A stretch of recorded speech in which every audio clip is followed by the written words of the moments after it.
It's still International Women's Month, and in keeping with the spirit of the month, I'm talking to one of the women I know who continues to smash the glass ceiling in a male-dominated industry. But no, I'm not talking to her about how she's doing this. I'm talking to her about what I believe is the foundation of everything we're talking about. How we raise our children, particularly our boys, because agree or not, to achieve gender equality, equity, or parity, we need the men to get on board. And the easiest way to do this is to raise them with the right foundation. And in my humble opinion, that's the biggest missing piece of the puzzle. Gender balance has two main genders, male and female. And until we understand that we need to change our mindset and perspective regarding how we raise our children, who will become the leaders of tomorrow and today, we may take a little longer to get to our desired destination. So let's delve right in. But let me start by introducing my guest, Michelle Obatoyinbo. Michelle Obatoyinbo is currently the General Manager of Deepwater Operations at Chevron, Nigeria. Her career in Chevron has spanned roles in Nigeria and the United States of America, where she has held numerous technical and management positions. Over the years, she has served as Chevron's women's network sponsor in multiple locations in her organization, while mentoring and sponsoring a diverse range of females. As an engineer who has very often either been the only female or one of the very few female engineers at university and early in her career, she's very passionate about driving transformational change in the workplace that will result in advancement of female leaders. Michelle is married with 2 teenage sons, and she enjoys a myriad of activities. Welcome, Michelle. Thank you. It really is an honor to have you here today. Thank you, Feran. I'm actually honored to be here. I'm so glad you had me over, even though... I twisted your arm. Michelle is also my auntie and my mentor. So I have lots of women who helped shape me to become the woman I am. So thank you so much. Thank you. It's nice to be here. It really is. So let's delve right in. International Women's Month. Yes. Breaking the bias. But like I said earlier, the bias has 2 parts to it, male and female. So what are your views on achieving gender balance? Okay, so I guess I guess 2 things. First of all, I'm still somewhat uncomfortable with the terminology gender balance. I think about gender equity, and you're absolutely right. For a long time, there were a lot of discussions, primarily with women talking amongst themselves about what we need to do, and until we get men involved, or the second gender, as you rightly put it, in the conversation about identifying the systemic issues that are causing the lack of equity. And equity is really about how can we level the playing field so that we get the best people to the table. Yeah. All the time. It's not about we want to get only women or we want to get only men. We really ultimately want the best people at the table. But to do that, we have to say, where are the systemic barriers that are stopping us from getting maybe a particular gender to the table? And we take those out. And when we do that, then truly we end up with high quality organizations, leaders, countries, because we've brought truly the best people to the table. Okay, so you were saying the systemic barriers. Let's take it back to the foundation, which I believe is the first government, the home. How do you, as a parent, begin to break or shift those systemic barriers? So, it's very interesting. So we have the systemic barriers, and we also have cultural barriers, as you know, we're here in Nigeria. And the first thing we need to break away from is that's one of the first things people do, is the traditional roles of, especially when you have, male and female children, you'll see in some families, you know, the boy child is sitting watching TV and the girl child has to go and, you know, help out with In the making kitchen, dinner. cook food. Fortunately for me, I have two boys, so they both have to help out. Otherwise, you know, nothing gets done. And I think we have to move past some of those traditional roles. It's for two things. It's, you know, it sometimes suppresses people from being their best. But also, actually, what you're doing is you're teaching men that they have to rely on somebody to take care of them.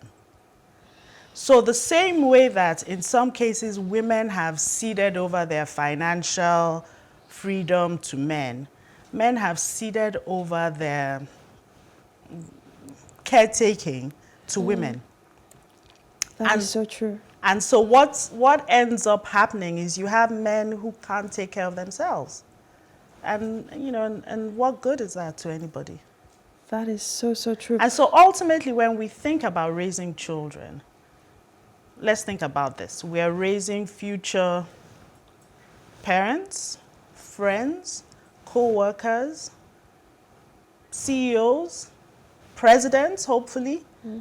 And what do we want them to be, to bring? We're sitting here all the time. We all complain about one thing or the other in, you know, this leader or this person or this friend. How are you raising your child to not be that sort of person? Exactly. So That's the question. exactly. So I'm going to ask you the question. But before I ask you the question, I think your shoes are dope. Like, please. They're like the coolest thing. Wow. Okay, let me not digress. How are you raising your sons to be the future of tomorrow? So, you know, in an ideal world, but we're not in an ideal world, but in an ideal world, really, it's not about how we're raising sons. It's how you're raising a child, regardless of gender. Gender, yeah, true. You know, Very you true. really should be focused on, first of all, what is this person's strengths? And how can I instill the right level of confidence, values, but also resilience to be able to add value in future? And you're measuring each person against their own potential.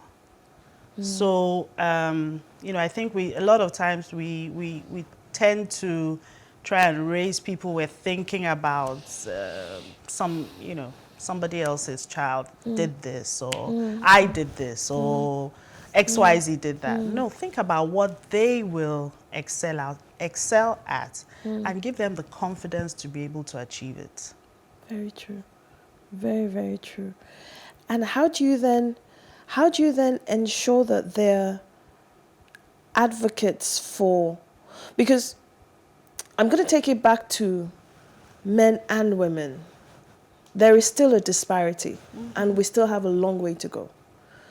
I would like to believe that the boys that are being raised right now are also being raised to be advocates for women's causes. So how do you do that? How do you ensure that they are advocates for tomorrow? So, you know, I think it still goes back to the values that you put in them. The values of treating people with respect, treating all people with respect. You know, it's and what you also role model at home, because it's one thing to you can say you can mouth anything you want. Yeah, they'll do what they actually see is what they do. actually see counts for a lot. How you treat people with respect, regardless of gender, race, position in society. I think when they see that, then they become advocates. And you know, our children today, we call them social justice warriors, you know. So in addition to what they've seen, they're reading a lot, they're seeing a lot, and they're also passionate. Yeah. And sometimes, you know, I've had a conversation about, I won't get into it because it's probably a bit controversial, but it was about a female that I thought uh, hadn't done too well. And it was my 16-year-old son at the time who said, but Mom, do you think she would have been held to this standard if she was a guy? That's a very good question. And it was true. Yeah. And I paused and I said, well, you're absolutely right. Yeah. It didn't make what she did right, but it was a very fair question. Yeah. But I was also thankful that he had cottoned on to it himself, and so I thought that was a good thing. Yeah. Yeah. So what would you say the major challenges are today in relation to breaking the bias and parenting in today's world? I think truly the biggest challenge is because we're somewhat in a transformational phase. We've How spent so? decades empowering, emboldening females, rightfully so. We've encouraged women, myself, yourself, you know, all these, I'm sorry, badass women to go out there and do all these things. Yep. One thing we have to realize is that it's an and world. It's not or. So it's not at the expense of the male child. It's not at the expense. We're not saying embolden, empower the female child and diminish the male child. That's not it. That's why I said it's a level playing field we're trying to get to. So we're trying to get equity, get women up to a certain point, but the male children still need to keep going. And so the challenge we face is we can't lose sight of instilling the confidence and maturity in these boys to be able to handle these new badass girls that are breaking forth. Yeah. So they're going to need to partner with them as they're both going to work together, live together, be married to each other, be led by a female or lead a female. And it's very different from, generations past where there were very defined male roles and female roles, and it was very clear-cut. I think that in this transformational phase, we'll figure it out. More importantly, the children will figure it out if we give them the right values and the right confidence, the right level of confidence. To go at it. Do you think that the boys are being forgotten right now, though?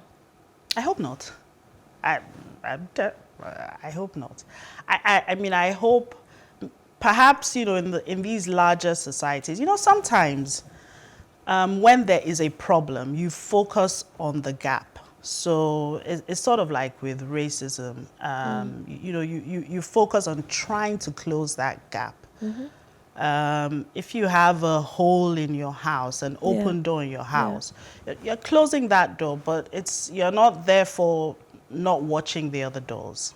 But the time you spend on trying to fix that gap shouldn't be at the expense of the other things. And so there are systemic issues that have not kept it a plain level field. There are things that have stopped different genders from getting to the same level. We need to fix that, but it's not either or, it's an and. We need to do that and continue to grow men that will be the best that they can be, whatever that is. Whose job is it to do the fixing in a traditional nuclear family? The man, aka father, or the mother? What a question. So the answer is whoever in the family, either or both, has the passion and the foresight to do it. I don't think it's, you know, every family will have, I have friends with, I have, you know, a wide variety of friends, and in certain homes you hear, oh, the dad did this, sometimes the mom did this. I think it's whoever feels led, but it must happen.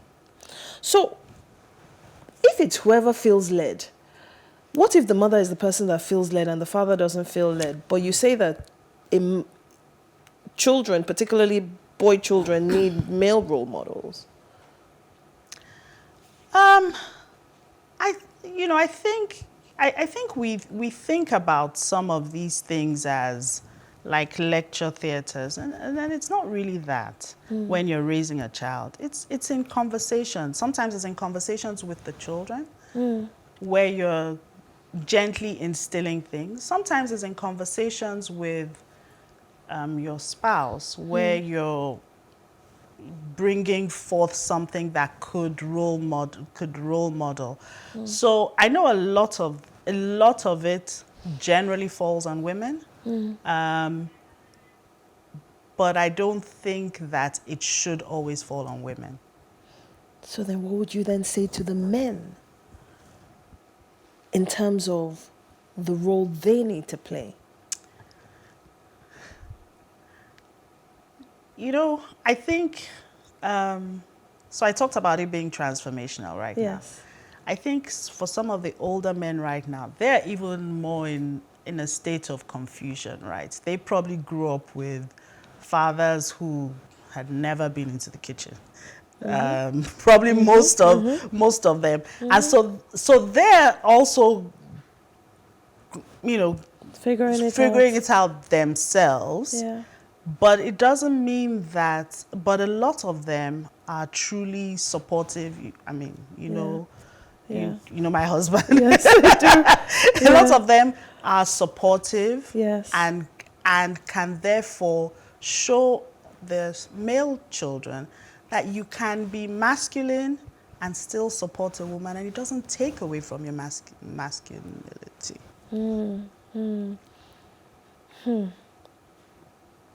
It's interesting because,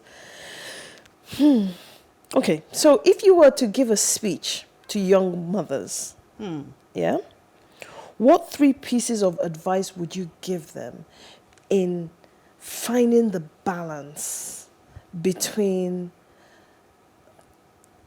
raising the male child and the female child so that we can get to that place where we're all on equal playing field? Okay. The first thing I guess I would say is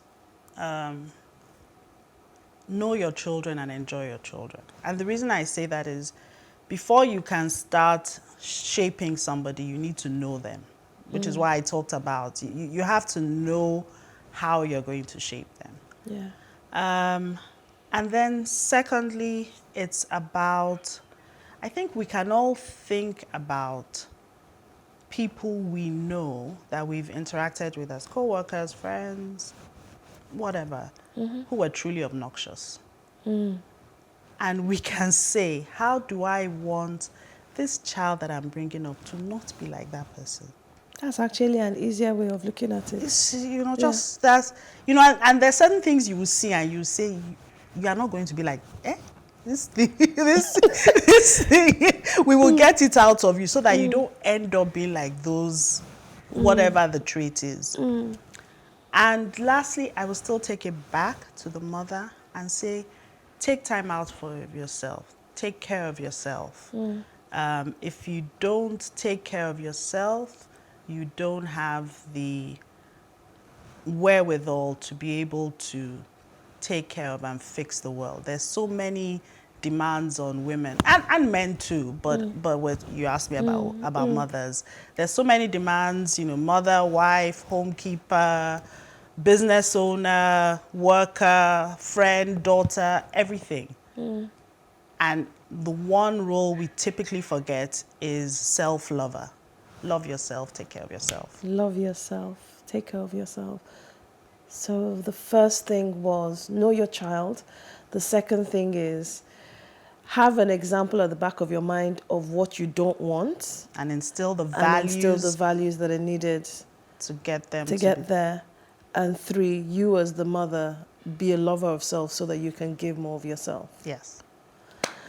Thank you so much for that. It's been interesting and enlightening. And as I always say, we never have enough time. We never ever have enough time. So I cannot wait to have you again as my guest. And this next time, I'm going to be asking you about being a female engineer in a male-dominated industry. Bring it on. So thank you so much for coming on. Thank you, Feran. It really has been a pleasure. We will be rounding up the show in a few minutes, John, Helen, and myself. So please stay tuned. Don't go anywhere whilst we round up the show. Thank you very much.